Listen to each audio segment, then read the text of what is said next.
CTV News with Lauren Stallone. Good evening. Thank you for joining us. An investigation is underway after a man was injured in relation to a stabbing at a pharmacy in the East End yesterday afternoon. According to police, it happened in the 100 block of Clark Road when 35-year-old Michael Donald Robinson stabbed a man multiple times. Police say the victim was transported to hospital with serious but non-life-threatening injuries. Robinson was located nearby and was arrested by officers. Once in custody, Robinson was injured as a result of an interaction with police. He was taken to hospital with serious injuries but has since been released. Robinson has been charged with a number of offenses, including assault with a weapon and assault of a peace officer. He is expected to appear in court on October 23rd. There has been a major breakthrough for families across Canada affected by Duchenne muscular dystrophy. Health Canada approved a new drug that will help improve the quality of life for young patients. And as CTV's Rita Ismail explains, the news is extra meaningful for John Davidson and the legacy of his son, Jesse. It's a moment 3 decades in the making for John Davidson, who has been a tireless advocate for Duchenne muscular dystrophy since his son Jesse was diagnosed with the disease in the early 90s. This is what we wanted all along, you know, when we set out to try to make a difference in the lives of all those boys with Duchenne. And I think Jesse would be pretty proud of what's happened today. For families facing the debilitating rare genetic disorder, hope has been hard to come by until now. I've often wondered, what did I say to him at that? Health Canada has approved a drug called Agamree or vamorolone, the first and only therapy cleared for the treatment of Duchenne in children aged 4 and up. Jesse's journey, now known as Defeat Duchenne Canada, has raised millions for research, and it was their landmark $1 million research grant that helped launch the clinical trial for Agamree. This is a drug that was developed with Duchenne muscular dystrophy in mind, even though it shares a lot of similarities with traditional steroids. And the hope, and what we've seen in the evidence from vamorolone, is that we can get the same effect on the motor improvements, on how it helps the strength of boys with Duchenne muscular dystrophy, but it reduces some of those really problematic side effects. The new drug may slow the progression of DMD, a disease that affects 1 in 5,000 boys, though its cost to Canadian patients remains unclear. There's a lot of hope on the horizon with genetic-based therapies and even gene therapies that are coming to the forefront for Duchenne. For John Davidson, the drug's approval is another powerful chapter in a story of advocacy, determination, and hope. If he were here today, he would probably say, well, it's about time. Then he would say, this is great news. Rita Ismail, CTV News. A long vacant building at the split between Hamilton and Gore Roads came down today in London with a roar. It is hoped new housing will replace it. CTV's Sean Irvin reports. You're witnessing the final moments of what had been a prominent building on a parcel of land where Hamilton splits with Gore. About an hour earlier, it was still easy to make out the familiar front entrance of the structure. Over the decades, it had been a restaurant and a bingo hall. However, its appearance has changed dramatically from its beginnings as a Dominion grocery store, as seen in this uncredited photo. Now, after years of complaints, its time has come to an end. I think a lot of people have memories here, but it's become an eyesore and people really just want to see it gone in this part of the town. Ward 1 Councillor Hadley McAllister tells CTV News the property owner will be forced to pay the demolition bill. I've had a number of these cases now, and in every case, the demolition does get put back onto the tax, and we've been able to recoup those costs in every case. That is good news for Randall David, who lives in a building right next door. He says area residents have grown tired of constant vandalism and fear of fires. I would be happy with anything going up, as long as it's good for London and the people of London, like maybe some kind of housing. This site actually was rezoned for residential, and we have had a lot of interest in the area in terms of residential redevelopment. So I actually don't have any worries in terms of eventually the site will be used for something. Now, one thing planned for the future at this corner is the creation of a roundabout, which will eliminate that split at Hamilton and Gore. Yeah, that corner is horrendous, so it can be really tricky with the traffic. With the fork being redesigned and the old store gone, McAllister anticipates renewal for the area. I mean, times change. Ideally, we'd like buildings to be repurposed, but sometimes, the city has to take this action to knock them down. McAllister estimates the cost to bring down the structure will exceed $100,000. In London, Sean Irvin, CTV News. It's a path to reconciliation for a group of U.S. Southerners. Descendants of a one-time London resident with ties to the slave trade are visiting the Forest City this week to learn more about their shared history and the Canadian connection. CTV's Brian Bicknell has more. Charnel Bratton takes in a Museum London exhibit on the history of black families in London, but it's her own history in the southern U.S. that brings her north of the border. When there was an opportunity to kind of meet the descendants, the white descendants, as we know we were the black descendants, we wanted to kind of get together and start mending that bridge. Charnel is part of the descendants of Brattonsville. They're black and white relations of this man, James Rufus Bratton, of the Bratton family plantation in South Carolina. They're visiting London as part of a path to reconciliation. So we have a group of people that have been very interested in just finding out as much information as we can. Now, some of it is not pretty. Some of it is unpleasant, but it's still history. And it's not about looking back on history and blaming individuals about it. It's about looking into the future and figuring out what we can do to enhance human relations of any kind. In South Carolina, James Rufus Bratton was a Confederate Army surgeon, a slave owner, and a leader in the Ku Klux Klan. In 1871, he was implicated in the lynching of a black militia leader. That's when he fled to London, Ontario. A key part of the tour takes visitors to this site, what is now Oxford Bookshop on Piccadilly. But it was also home to an accused murderer and Klansman running from his past. James Rufus Bratton would make this his home, reinventing himself as a respected member of this community. It was near this boarding house on Wellington Street. Bratton was kidnapped by American authorities and brought back to South Carolina. He was released and returned to London. He was a doctor, and he was well connected to the sort of the elite of London. Bratton would eventually go back home to South Carolina, leaving behind a community seeking to learn more about the ties that bind them. I think it helps to know who you are, helps to help identify and become who you want to be when you can understand your past. Brian Bicknell, CTV News.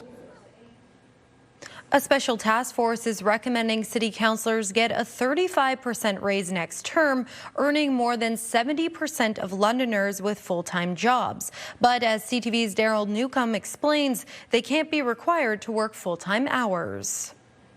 A task force reviewing council compensation and resourcing wrapped up its work, recommending a significant hike to the base pay of London's 14 councillors next term, poised to be just under $70,000, equal to the median full-time income in London. The task force recommends moving to the 70th percentile, over $94,000 a year, equal to a 35% pay increase. They are ultimately responsible for a more than $1 billion budget each year.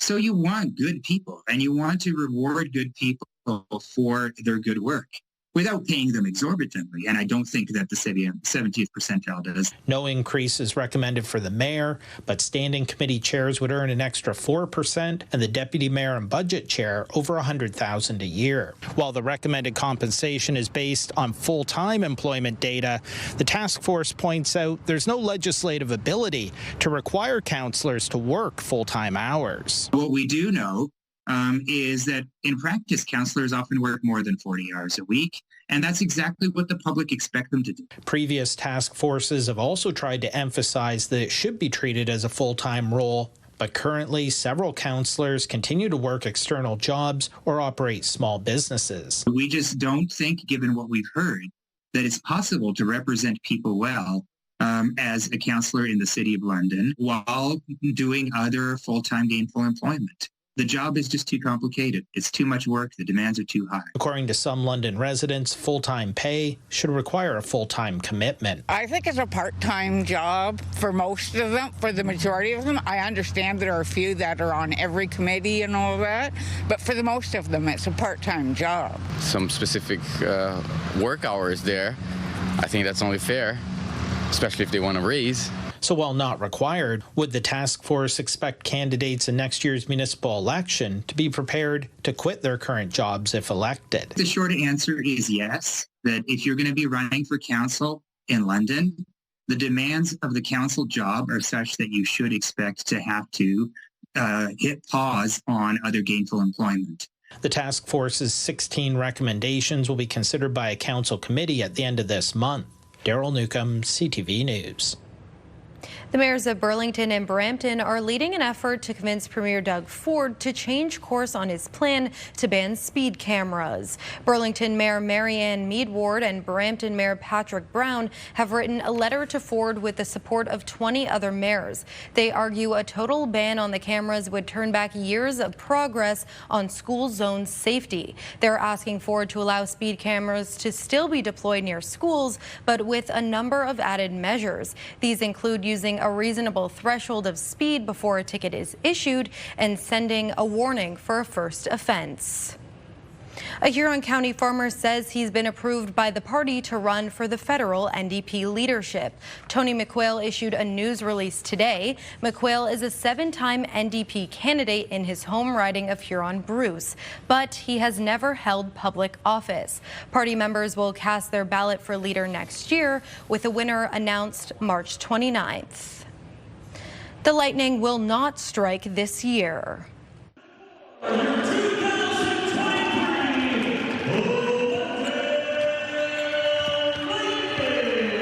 The London Lightning will be sidelined this season after a 14-year run. The team points to instability at the league level for the decision not to take to the court this year. The team launched in 2011 as part of the National Basketball League of Canada, winning the first 2 league titles and claiming 7 championships in total. The Lightning are currently part of the Basketball Super League. Leadership says there are questions about the number of viable teams in that league and say it wouldn't be in the best interest of the team or the fans to play this year. They say the Lightning is open to playing in the future should the right opportunity present itself.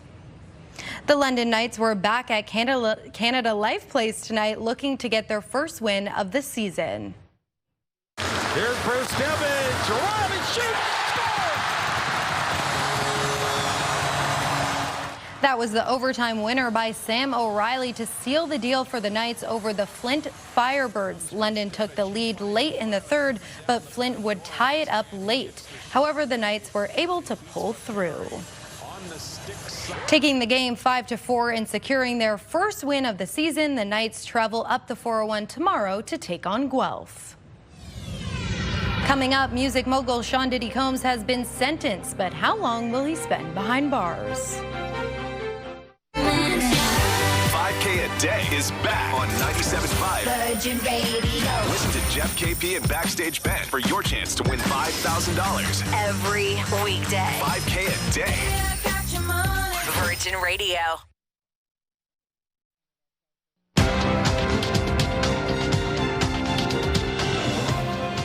Canada's main stock index was up in a broad-based rally to end the week.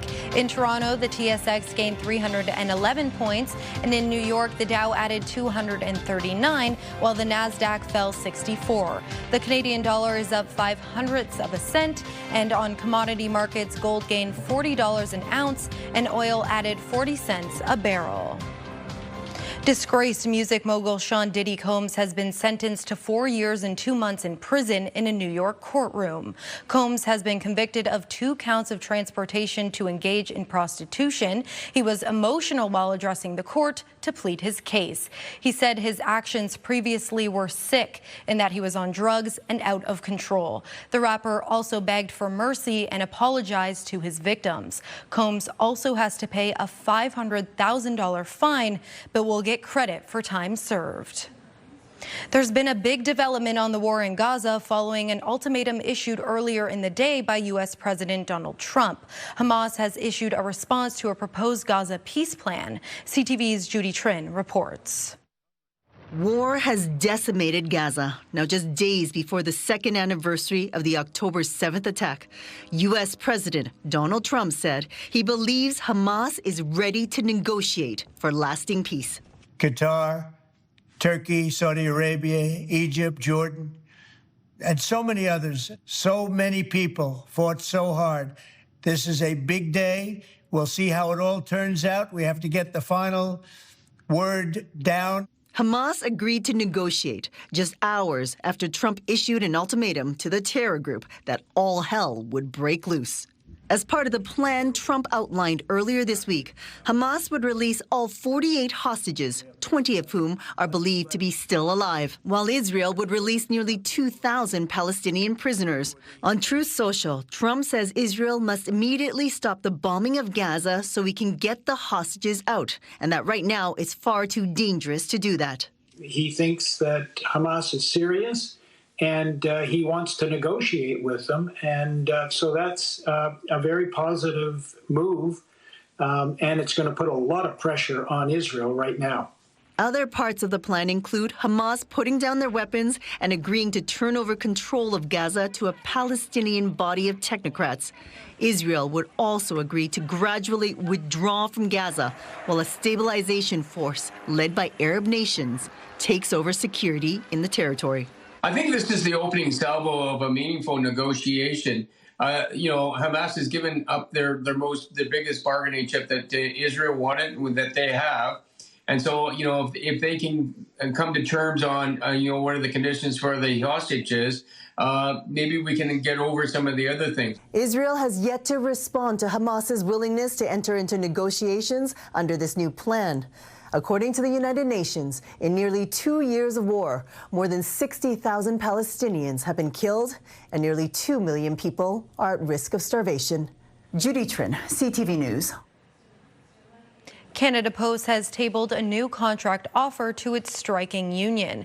Canada Post presented a new offer to the Canadian Union of Postal Workers, promising modernization while, in their words, maintaining fair wages and benefits. The proposal includes a 13.59% wage increase over 4 years, a defined benefit pension, health and post-retirement benefits, up to 7 weeks vacation, and a cost of living allowance. They say the offer is sustainable and builds on its May 28th proposal. We are waiting for a response from the union on the offer.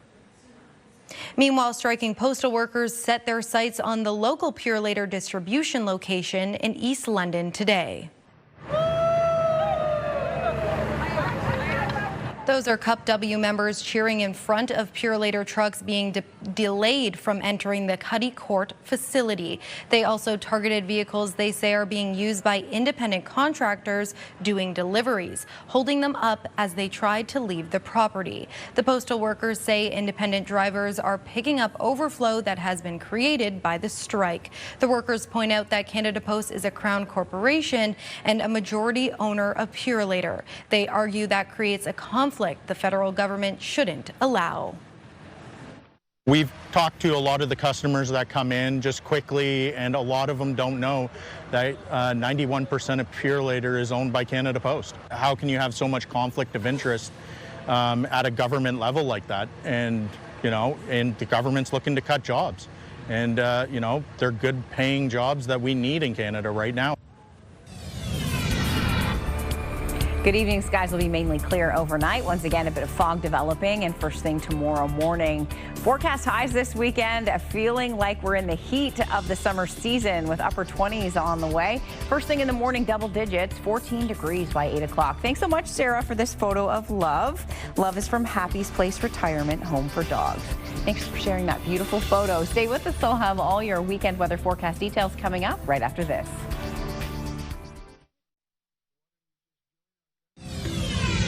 The VIP prize deadline for the Princess Margaret Lottery is tonight. You could win a 2026 BMW X5 50EM Sport and a once-in-a-lifetime trip to Bali for 7 nights for 2 adults, or take $100,000 cash.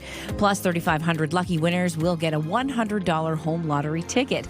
Buy early, win more. Over 17,000 prizes will be awarded, valued at $12 million, including the grand prize built by Gata Homes. Buy online at princessmargaretlotto.com. Every ticket gives you a chance to win life-changing prizes and helps fund life-saving cancer research. Julie Addison joins me on the desk now. Julie, it was another gorgeous day out there today, and we've been talking a little bit about what the weekend is going to look like exactly. Yeah, I mean, some beautiful conditions. Do you have plans to be outside? Yeah, I'm planning to go to a pumpkin patch, which feels a little off in October with such extreme heat. Absolutely. I'm wondering how the pumpkins are actually faring on the fields, because I can't imagine that this heat is good for any of those types of gourds and all the things that are in the fields right now. We have the potential for some record-setting highs, Lauren, this weekend. Saturday, 27.2, that's the record to beat back in 1951. Sunday, 28.9, and Monday, 30 degrees. Now, the greatest chance to break a record will be tomorrow with a forecast high of 29. Today we hit 26 degrees. It was beautiful through the afternoon. Tomorrow we'll be talking humidity. So we do have some humidity in the forecast as we head into your Saturday. Our high today, 26 degrees, our low 7. Comparing that with what's normal for this time of year, we're about 10 degrees above. Lots of people wanting to wear all their fall sweaters and jeans, and some people are still hanging on to the summer conditions and enjoying still sundresses. So in terms of heading outdoors with shorts on, yes, you can do that all weekend and into early next week. Now, there's a cold front. There'll be a game changer for the heat and warmth across the region, and that's going to push into our area Tuesday into Wednesday with some much-needed rainfall. Overnight, double digits. Last night, we were down to 7 degrees. Tonight, 12 degrees. Midwestern Ontario, same story for you. Warmer tonight than it was last night. We have been dealing with a bit of fog overnight. We are expecting that again and first thing in the morning. So if you are traveling just before sunrise, expect a bit of fog and until about 7, 8 a.m. Cold front to the northwest, but other than that, we have no active weather. We have a ridge of high pressure at the surface and in the upper atmosphere, and a bit of a blocking pattern that has set up. That means much of the same. It's always nice to be on the good side of the ridge because you get the beautiful dry weather. Now, I did take the forecast model out for you about 72 hours, and the reason is because there's nothing to show you until we hit about Monday night. The cold front will start to slowly push in, but it's not going to roll into our area till Tuesday, Wednesday. So you'll notice a big drop in temperature by midweek, but ahead of that, it's the warmth, and that's what everyone will be talking about this weekend. Your Saturday forecast, the sunshine, winds light out of the south to a mix of sun and cloud, 29 degrees and feeling like 33. As we take you through the next 7, the warmth holds Sunday and Monday, 28. We have the chance for showers on Tuesday. There's our cold front, and that will bring a big drop in our temperature as we head into Wednesday, Thursday. Temperatures dip down between 15 and 16 degrees, but look, we're back up to 19 on Friday. So an interesting week ahead. We're going to bookend it with some warmth and in between a cool down. So we'll be talking fall-like conditions midweek before we head toward the holiday weekend and temperatures back into the upper teens. Enjoying a beautiful summer-like weekend, feeling like we're in the heat of the summer season. 27 degrees Saturday, Sunday, Monday 28 as we head towards Grey and Bruce County. You're soaking up some extreme heat as well. 22 degrees with showers on Tuesday. That's the cold front coming in. It will bring a major change in our air mass as we head into Wednesday, Thursday. We drop down to 14, and look at the overnight lows, 2 to 6 degrees. So getting quite cool just briefly before Friday, full sunshine and back into the upper teens. Enjoy your beautiful summer-like weekend in fall. Have fun and get outside and enjoy this gorgeous weather. Back to you.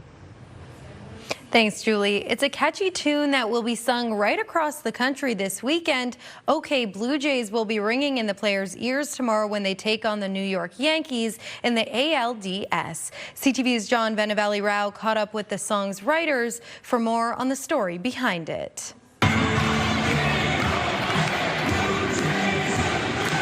It's a staple of the 7th inning stretch whenever the Blue Jays play at home. A song that's been around for more than 40 years. You got a diamond, you got 9 men. And one musician, Jack Lenz, helped to compose in a single afternoon back in 1982. And that's not all, yeah, it was an afternoon, a couple hours. Back then, Lenz and songwriting partner Tony Kosnick were asked to come up with a commercial to help market the Blue Jays to people who may not be baseball fans, which included Lenz and Kosnick, who'd never been to a big league game. Neither of us were qualified to write that song. Lenz says then Blue Jays executive Paul Beeston met with him and told the pair, when writing the song, to take into consideration the team was just 5 years old. He didn't want to promise too much, so we could say they were okay. That was exact words. But fortunately, okay rhymed with Blue Jays, right? They figured the song they came up with would last about a year, but it was released as a record that eventually went gold, selling more than 50,000 copies. This is original. This goes back to 1982. Yeah. Lenz showing us the sheet music that's now a piece of Blue Jays history. You got the bleachers, you got them from spring till fall. A song that featured the voice of musician Keith Hampshire. A little okay Blue Jays. Who says almost no one knows it's him singing the lyrics. I go to the ball games now with my grandson, and when he was little, he used to look at me and go, "Is that you, Papa?" I go, "Yeah, that's me, son."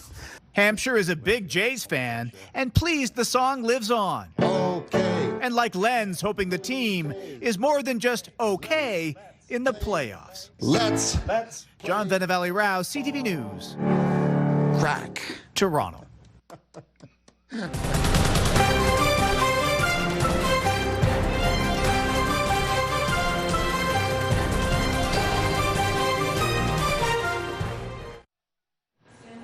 It wasn't the start a London home cook was hoping for during last night's premiere of MasterChef Canada. Obviously, I'm disappointed at the outcome, but I'm still proud that I made it to this kitchen. Ashley Treadway was eliminated from the competition along with 2 other contestants. Treadway works as nurse practitioner here in London and is also working towards her PhD. If you missed the premiere, you can catch it again Tuesday night at 7 p.m. on the main CTV network. Finally, tonight, Taylor Swift's Tortured Poets era has come to an end. Now she's officially a showgirl. And it took less than a full day to smash records.